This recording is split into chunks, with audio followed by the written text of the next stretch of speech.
histerossono-salpingografia. Esse nome comprido e complexo é de um exame que é realizado para fazer um detalhamento do útero e é indicado para pacientes que estão investigando a infertilidade. Para a gente conversar sobre esse assunto, o convidado do programa de hoje é o Dr. Francisco Galarreta, médico ginecologista, obstetra e ultrassonografista. Fique conosco que o nosso programa já vai começar.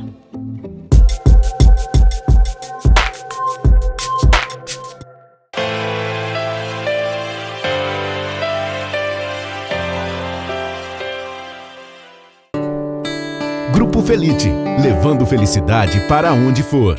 Distribuidora Santa Lúcia, a energia de quem sabe onde quer chegar. LabMed, 60 anos em sintonia com a vida. Dr. Francisco, bem-vindo ao Lounge da Revista Interativa. Obrigado. Primeira vez que você está vindo aqui conhecendo o espaço, né? Primeira vez. Doutor, vamos falar então sobre este exame, que é indicado então para as pacientes que estão buscando, né, investigando a infertilidade. Como funciona esse exame? Qual que é a principal finalidade dele? Bom, Ingrid, é um prazer estar aqui, né? É a primeira vez que a gente vem visitar vocês, espero que não seja a última. Com certeza. Né? E esse exame, ele se presta para avaliação da permeabilidade tubária. Eu sempre gosto de usar um exemplo para as pacientes, né, dizendo que 40% das causas de infertilidade são femininas ovarianas. 40% das causas de infertilidade são masculinas, né? Mas para que haja uma conversa entre o espermatozoide e o óvulo, a estrada tem que estar boa. Uhum. É a mesma coisa que nós tentando ir a Porto Alegre e a nossa ponte caiu. Sim. Né? Então, o que a histerossono-salpingografia permite? Que a gente avalie a estrada, a gente avalie a tuba uterina, que é por onde o espermatozoide vai, e vai fecundar a trompa no terço distal da tuba uterina. Uhum. Né? Então, por meio de um contraste, né, que inicialmente era usado para avaliação ecográfica de tumores no fígado, né, a gente passou a usar off-label, né, fora da bula, mas não proibido. Uhum. Né? E esse exame permite que a gente substitua um exame antigo, né, que é a histerossalpingografia, que usa radiação ionizante, que usa um contraste radiopaco, né, e que as pacientes queixam de muita dor, né, por um exame que não usa radiação ionizante. O contraste é um contraste que a gente injeta na tuba, mas ele é feito para usar endovenoso, então ele é um contraste a princípio mais seguro. Uhum. Né? A gente usa um volume muito menor de contraste, né, em torno de 5 ml, 6 ml, 7 ml, não mais que isso, e esse menor volume ele leva a uma menor dor, menos desconforto para a paciente. Então, o que a gente nota das pacientes é que já fizeram histerossalpingografia e que agora repetem e fazem a histerossono-salpingografia, elas referem como uma característica o menor desconforto, menor dor. Perfeito, essa é a principal diferença desses dois exames. Essa é a principal diferença, né? Os dois permitem, a histerossalpingografia é um exame clássico que permite avaliação tubária, né? Da mesma forma que a histerossono, uma usa ultrassom e outra usa raio-x, né? Mas o desconforto, o menor desconforto ocasionado pelo exame ecográfico é a grande vantagem que a gente oferece nesse exame novo. Perfeito. E quando esse exame ele costuma ser indicado, né? É voltado apenas para mulheres com sintomas específicos ou também é de alguma forma preventiva? Então, geralmente os esterileutas, né, que investigam infertilidade, eles têm um protocolo de investigação, né? Como eu te falei que a primeira causa é ovariana, habitualmente eles investigam primeiro a parte ovariana, sempre a investigação é do casal. Então não tem como fazer uma investigação de infertilidade só a paciente quer fazer. Não, o marido tem que ser parceiro e tem que estar junto. Claro. Né? E 30%, a terceira causa mais frequente é a causa tubária. Então ela faz parte de um protocolo inicial daquela paciente que tenta engravidar e não consegue, né? Então, habitualmente a gente chama de paciente infértil, aquela paciente que tenta engravidar, que tem relação sexual frequente, isso estatisticamente a gente chama de pelo menos 3 vezes por semana, sem método contraceptivo nenhum, período superior a 1 ano. É lógico que isso depende da idade da paciente. Quanto maior a idade da paciente, menor esse tempo para iniciar a investigação. Claro. Né? Claro. Então, a avaliação tubar ela faz parte do protocolo inicial, sem dúvida, da investigação da infertilidade feminina. Perfeito, entendi. E quais são os tipos de alterações nas trompas que esse exame ele pode detectar? Bom, então assim, eles causam obstrução tubária. Né? Eles detectam obstrução tubária, melhor falando. E o que leva à obstrução tubária? São as infecções, que a gente chama de doença inflamatória pélvica, e a famosa endometriose. Né? A endometriose ela é uma doença específica da mulher, o único local que tem endométrio é dentro do útero da mulher, na cavidade uterina. Qualquer local onde tem endométrio fora do útero a gente chama de endometriose. E esse endométrio pode se posicionar no intestino, na trompa, no ovário, no fundo de saco de Douglas. Então, quando ele se posiciona na trompa, ele provoca alterações de motilidade da trompa e obstrução da trompa. E é isso que a gente consegue detectar com esse exame que a gente chama de histerossono-salpingografia. Certo. Esse exame, ele é doloroso, doutor? A paciente vai sentir alguma coisa? Tem algum preparo para a realização dele? Assim, as pacientes referem dor, né? A gente tem feito uma fase inicial, onde eu explico o exame, né? Onde eu peço um teste de gravidez, porque a paciente não pode estar grávida, eu vou injetar um líquido sob pressão lá para dentro e ela não pode estar grávida, é óbvio. Né? Isso é segurança para a paciente e para mim. Sim. Né? E eu prescrevo um anti-inflamatório, que é uma droga que a gente usa habitualmente para cólica menstrual. Né? Então essa paciente vai tomar em torno de 1 hora antes do exame, né? Então ela já vem preparada com o teste de gravidez e com o anti-inflamatório. Antes de eu fazer essa consulta prévia, que quando a gente começou a fazer eu não fazia, o que eu notei? As pacientes chegavam lá e elas não tinham noção de como era o exame. Elas achavam que iam fazer um ultrassom transvaginal normal. Sim. Né?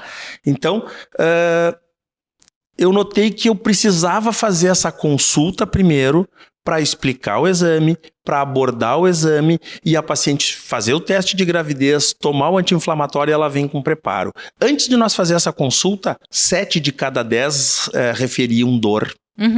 Hoje, 3 de cada 10 referem dor. Então, eu vejo que conhecer o examinador, né? Ter noção do que vai ser feito, ter noção do preparo, isso tudo ajuda a reduzir o impacto doloroso dessa paciente. E a paciente vem com medo, ela vem, né, para ser avaliada e ela quer engravidar e ela não está conseguindo. Então, já é uma frustração que está passando, então, com certeza. Então, esse preparo, conhecer o examinador, tomar a medicação que reduz cólica, isso tudo ajuda a reduzir mas é um exame que potencialmente pode causar dor. E eu sempre digo assim para as pacientes, a dor é individual. Claro. A dor que ela sente não é igual que a outra paciente. Às vezes a paciente chega lá e diz, o senhor disse que ia doer, não dói nada. Né? E a outra que esperava menos dor sente mais. Né? Então, muito específico. ele potencialmente pode causar dor, mas eu te garanto que é menor que a dor da histerossalpingografia. Que joia. Tu vê a importância desse programa que a gente está fazendo para esse conhecimento, sem dúvida, né? Sem dúvida. E principalmente para a paciente conhecer esse território antes, né? É muito bom a gente saber a informação e estar bem entendido. E como que é feita a aplicação desse contraste durante o exame, né? Qual que é a função desse contraste? Então, isso é o que eu faço na primeira consulta lá. Eu explico para o paciente como que eu vou fazer. Então, primeiro a gente faz o exame especular, que é aquele exame onde coloca o aparelhinho dentro da vagina, como se fosse para coletar um preventivo, né? Que as pacientes já sabem, já entendem o exame. E a gente passa um catéter. Esse catéter ele é específico para esse tipo de exame. É um catéter fininho, como se fosse a carga de uma caneta Bic. Né?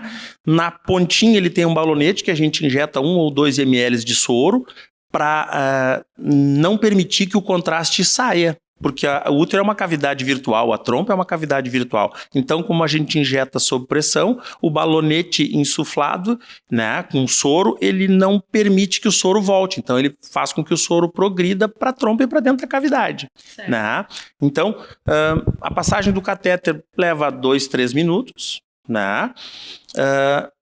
E eu sempre vou explicando para o paciente, vou dizendo, olha, tu pode ter desconforto quando eu vou passar o catéter, porque quando a gente insufla o balonete distende um pouquinho o colo, algumas referem um pouco de cólica, eu espero, peço para ela respirar e a paciente acaba... Isso é melhor, né, doutor? Acaba se adaptando. Nossa, né? Falo por mim como mulher, né? Como a gente precisa desse passo a passo para entender o que vai estar acontecendo a gente explicando com o corpo. e a paciente entendendo o que vai... Ela tolera melhor o desconforto. Uhum. Né? Ela Com tolera certeza. melhor desconforto. Ela sabendo qual o próximo passo que será feito. Né? E depois a gente faz uma ecografia normal, eu faço todas as medidas do útero, né? A avaliação dos ovários, e só no final a gente vai injetar o contraste. A injeção do contraste não leva mais que 5 minutos. A gente faz a avaliação de uma tuba e a avaliação de outra tuba com um software específico que é para ver esse contraste. Esse contraste ele é formado por microbolhas e as microbolhas que o ultrassom consegue detectar. Né? E a gente faz uma subtração da parte preta e branca que a gente está acostumado a ver e a gente consegue usar filtro de cor, que pode ser cor de rosa, pode ser sépia, pode ser várias cores que o aparelho permite e a gente consegue ver perfeitamente a cavidade uterina e a permeabilidade ou não, né? Se a tuba permite a passagem de líquido, né? Se ela está pérvia, está boa, a gente pode dizer, né? Para que o espermatozoide chegue até o óvulo. Esse exame é considerado novo, doutor? Há Então, quanto tempo já é realizado ou novo aqui na cidade de Santa Maria, né? A esterossalpingografia, ela é feita há mais de 50 anos, né? Que usava contraste radiográfico, né? Só tinha um serviço que fazia em Santa Maria, né? E esse serviço deixou de oferecer o serviço, né? E a partir daí, a partir de literatura nova, a gente começa a fazer no exame. Então eu faço no exame há 2 anos já, né? A gente fazia Mas um é método, recente, né? A gente fazia um método mais simples, ele foi publicado na Ultrasound, que é a revista de ultrassom mais relevante em ginecologia e obstetrícia, né? Um trabalho, inclusive, de um grupo de Ribeirão Preto, da USP, há 5 anos. Então, ele foi 5 para 6 anos. Ele foi publicado em 2017. E a partir desse exame do Dr. Martins, lá de Ribeirão Preto, é que a gente começa a fazer em Santa Maria. E o software que a gente adquiriu agora faz um ano que a gente adquiriu. Né? Então, tem 2 modelos de realizar o exame. O exame mais barato, que usa um contraste de microbolhas feito com xilocaína, soro e ar, né? Que é mais simples e permite menos informação e a gente coloca mais volume. E o método que usa um contraste que a gente chama de Sonovil, que é o contraste esse que dá mais estabilidade das bolhas, então a gente tem mais tempo para fazer a avaliação das trompas. A gente consegue uma resolução espetacular de imagem, inacreditável a qualidade da imagem que a gente consegue. As pacientes, porque o exame terminou, eu já digo para a paciente se tá bom ou se não tá bom. Né? E as pacientes ficam surpresas com as imagens que a gente mostra para elas ao fim do exame. Que legal. Para ver como, mesmo que seja uma questão de 2 anos, ainda é recente, quantas mulheres podem se beneficiar daqui para frente com isso, né? Quantas que estão tentando, né, nesse processo. E há contraindicações para a realização desse exame? Todas as mulheres podem fazer ali, como o senhor falou, uma mulher que já está grávida, no caso, não é possível, mas existe alguma outra contraindicação? Se ela já está grávida, ela não tem nem indicação, porque é óbvio que a tuba está pérvia. Aí ela já conseguiu. Pacientes com história de alergia, né, com histórico muito forte de alergia, a gente tem que suspeitar que elas podem ser alérgicas ao contraste, né? Lembrando que a gente coloca o contraste na trompa, não dentro da veia, né? E essa medicação é uma medicação bastante estável. As microbolhas são menores que uma hemácia. Então, podia se pensar em, pode causar embolia porque está botando ar dentro dos vasos, não causa embolia. Né? Então essa é uma informação importante, né? Já teve paciente que me perguntou a respeito disso, né? Então eu acho que a principal contraindicação é pacientes com alergia, com história de alergia prévia, né? Ao fármaco. Perfeito. E o tempo do resultado desse exame, então, ali, o senhor falou que a realização dele dura cerca de 15, 20 minutos? O exame todo, a preparação do material, né? E a execução do exame, eu acho que a gente poderia dividir meio a meio, assim, preparação do material 10, 15 minutos e execução do exame 10, 15 minutos. Eu sempre gosto de lembrar que tem algumas pacientes que têm algumas anatomias diferentes, né? Porque são seres humanos e a biologia não é engenharia. Com certeza. Né? Então tem variações anatômicas e isso dificulta a execução do exame. Então às vezes a gente tem dificuldade de passar o catéter.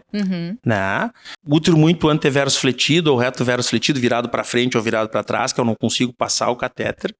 Né? Então às vezes a gente tem mais dificuldade na passagem do catéter. Depois que o catéter está colocado, o exame vai levar 5, 10 minutos. Sim. De certeza. Então às vezes a gente sofre mais na passagem do catéter que na execução da introdução e da verificação da permeabilidade permeabilidade das tubas. E para receber esse resultado, cerca de 24 horas? 24 horas. O exame que eu faço hoje, eu acabo laudando hoje à noite, eu reviso, a gente consegue ter acesso às fotos, às imagens, né? E eu sempre laudo de hoje para amanhã, porque hoje eu tô com o exame quente na cabeça e eu ainda consigo lembrar, diminui a chance da gente errar na execução do laudo. Eu sempre digo que o meu exame só tá pronto quando eu entrego o laudo para paciente, né? Sim. Porque o que vale para o médico colega é o relatório da ultrassonografia. Claro. Né? Essa é a conclusão do meu trabalho. E é analisada pelo senhor mesmo? O senhor mesmo realiza ou tem algum outro trabalho multidisciplinar?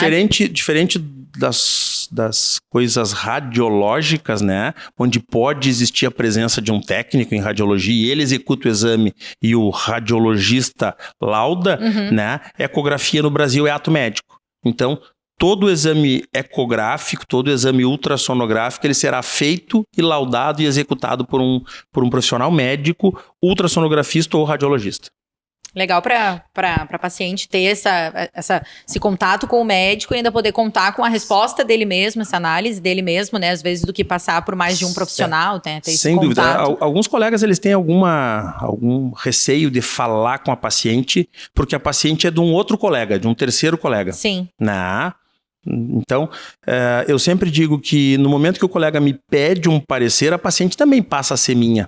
Com certeza, né? Porque a gente tem uma responsabilidade legal e jurídica por esse exame, né? Então, eu não tenho pruridos em explicar o exame para paciente ou de informar o resultado do exame para paciente, e eu sempre peço autorização da paciente, né? E muitas vezes eu ligo para o colega, mando as imagens e passo o meu parecer verbal, oral para o colega, porque às vezes é mais fácil ele entender eu explicando do que ele lê no papel, e às vezes a maneira como a gente transforma a palavra falada na palavra escrita não fica tão claro. Às vezes é claro para a gente que está acostumado a fazer e falar, mas para quem recebe esse texto escrito, tu trabalha com isso, claro. Tu sabe que nem sempre é tão claro, né? Sim, agora quando a gente pesquisou esse tema, né, para fazer aqui pro programa, eu disse, meu Deus, não faço ideia do que seja, né, não tenho conhecimento, claro, aí agora não só serve para mim como para todo mundo que vai nos assistir, mas esclarece totalmente, a gente precisa desse... Esclarece muito.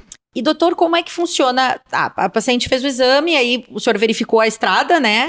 E essa estrada a ponte caiu, né? Então, tem um percentual, alguma coisa? Eu fiquei bem curiosa para saber isso, como é que acontece. Daí a paciente é infértil? Existem alguns trabalhos, né, de pacientes com infertilidade que realizaram o exame, né?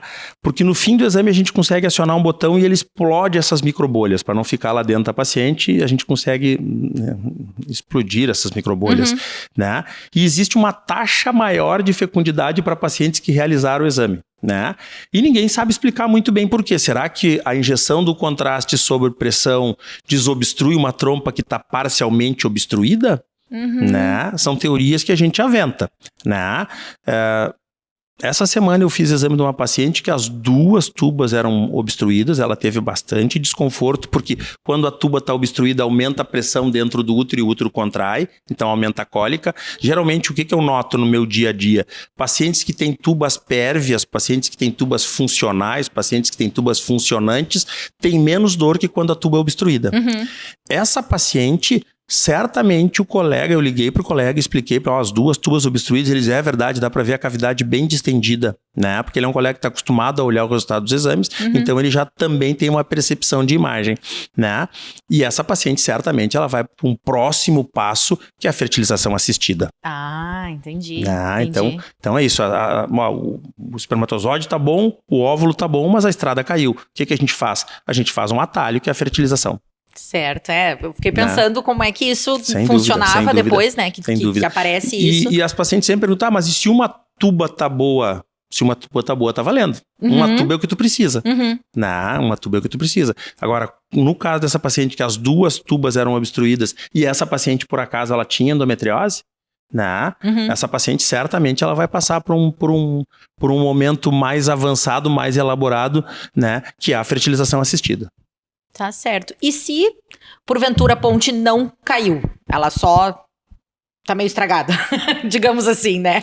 Passou por uma forte chuva, mas ela tá, no caso, não necessariamente vai, a chance, ela pode continuar tentando da forma convencional. Esse exame, ele não impede a gravidez. A gente, Sim, sim. O resultado negativo do exame não impede a gravidez. Mesmo com o resultado com tubas não detectadas ou tubas não pérvias, né? Algumas pacientes, uma taxa menor, também pode engravidar, mesmo que eu não consiga detectar as tubas. Ah, entendi. Né? Pode acontecer. É um quadro mais grave, é um quadro mais difícil, né? Certamente o colega vai abordar o tema de fertilização com ela, mas ela pode sim continuar tentando. E quando a tuba é pérvia, eu sempre brinco que a última receita é minha. Sim. Vai para casa namorar. Né? Claro, vai. Essa é a última receita. Né? Então, e aí tem que investigar as outras causas, claro, né? Essas três são as causas mais frequentes, mas tem inúmeras causas de infertilidade, né? Claro. Bem como o senhor falou, assim como cada paciente vai sentir a dor de uma forma, pode acontecer diversas outras situações para não conseguir engravidar. Exatamente. Né? Existe algo que a mulher precisa observar após o exame, além de alguma cólica, assim, ou aquilo fica particular durante o exame mesmo? Essa é uma pergunta que as pacientes sempre me fazem. Eu posso trabalhar depois? Eu vou ter desconforto? O desconforto é durante o exame. Acabou o exame, ela não terá desconforto, ela não terá dor, né? Conversando, mês passado eu fui a São Paulo fazer um curso sobre isto, né? E tem um colega em Porto Alegre que é excelente, que ele é muito bom nesse exame especificamente, e ele dizendo que ele fez de uma colega médica e ela engravidou no ciclo que ele fez o exame, né? Ele diz, olha, eu não sei até se ela já não estava grávida quando eu fiz o exame, né? Uma gestação muito inicial, muito incipiente, ela não é detectável pelo ultrassom, né? E ela engravidou exatamente no mês que ela fez o exame. Então isso nos dá um pouco de tranquilidade também. Sim. Né? Os colegas recomendam que se faça esse exame até a metade do ciclo, até o 14º dia do ciclo, ou seja, antes da ovulação. Sim. Porque se ela ovular e engravidar, né, a gente não está injetando líquido sob pressão. Sim. A segunda fase do ciclo é um período onde a gente corre mais risco dessa paciente já estar gestante e eu ainda não consegui detectar com ultrassom. Entendi. Por que é tão importante que esse exame seja feito com um especialista, como o senhor ou como algum outro, né, o colega que você comentou em Porto Alegre, mas essa importância do entendimento completo, né, do que vai acontecer? Eu acho assim, eu acho que a gente eu estudo isso, estou formado há 30 anos, né, eu sou ultrassonografista há 25 anos, né, e a gente vai ganhando hora de voo. Né? A gente vai ganhando experiência, a gente vai ganhando maturidade na execução do exame. Né? Eu acho que essa conversa prévia que eu tenho com a paciente, né? Eu acho que explicar o exame, o resultado da paciente, além do relatório, além do laudo, né? Eu ter a possibilidade de entrar em contato com o esterileuta dela, com o ginecologista dela e discutir o caso com ele, isso facilita. Além de que no Brasil, ultrassonografia ainda é ato médico, né? Ainda é ato médico, né? E isso é comum do médico ginecologista, obstetra solicitar para paciente em casos de dificuldade para engravidar? Ou, né, por ser uma situação mais recente, faz parte de toda uma... Faz parte do protocolo. Eles classicamente pediam a histerosalpingografia, que é o com raio-x. Né? Nesse curso que eu fui agora, né, eles dizem que na Europa praticamente não se faz mais histerosalpingografia. Né? Que eles já adotaram a histerossono-salpingografia usando ultrassom como método de estudo, né? Como método de estudo. Isso falou o professor Paulo lá em Campinas, onde a gente esteve fazendo o curso. Perfeito, doutor. Teria mais alguma coisa que o senhor gostaria de acrescentar, falar? O senhor trabalha no ZAMI, né? Também tem a realização desse exame lá no ZAMI. Eu estou já há 6 anos no ZAMI, né? A gente oferece o exame há 2 anos, né? A gente tem 2 opções de exame, um método que é o método brasileiro, que foi criado pelo pessoal da USP, e o método internacional, que foi criado e divulgado e difundido por um pessoal da Europa, mas hoje o principal executor é um professor de São Paulo, da PUC de São Paulo, que é o professor Paulo Cossi, né, que tem uma experiência gigantesca, né, e a gente oferece esse exame para pacientes que têm uma dificuldade em gestar, né? Uma dificuldade e a gente sabe que isso é instintivo, o desejo materno, e mulher tem relógio biológico, mas homem não tem. Então, geralmente, quem vai atrás disso são as pacientes. O marido vai de carona. Mas a gente nota que geralmente o relógio biológico ele é ativado pela paciente. Menos pelo homem, menos frequentemente pelo homem, pelo marido, pelo parceiro. Sim. Né? Isso. Tá joia, doutor. Muito obrigada. Com certeza esclareceu muito sobre isso. Como eu falei, apenas uma pesquisa de internet ou qualquer outra coisa não serve como falar com um especialista. Então, muito obrigada por trazer esse conhecimento pra gente. E volte sempre com mais informações que o senhor traga dos cursos, dos seus estudos. É sempre muito gratificante pra gente. Perfeito. Eu agradeço a possibilidade de estar aqui e divulgar o nosso trabalho, né? E isso é uma novidade. As pacientes têm pouco conhecimento, os colegas têm pouco conhecimento, porque é uma novidade até para o meio médico e, como eu falei para vocês, tem 5 a 6 anos que se faz isso no mundo e a gente sempre diz que leva pelo menos 10 anos para um método novo diagnóstico ou de tratamento se estabelecer em medicina. Sim. Né? Então, com certeza, que tu perguntou ao longo da nossa conversa aqui, é uma coisa recente em medicina. Falando em medicina, 5 anos, 6 anos é recente. É recente, né? Recente. Perfeito, doutor. Muito obrigada. Muito obrigado.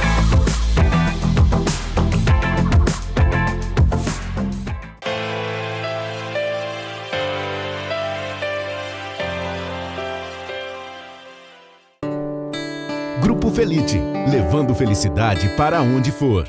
Distribuidora Santa Lúcia, a energia de quem sabe onde quer chegar. Lab Med, 60 anos em sintonia com a vida.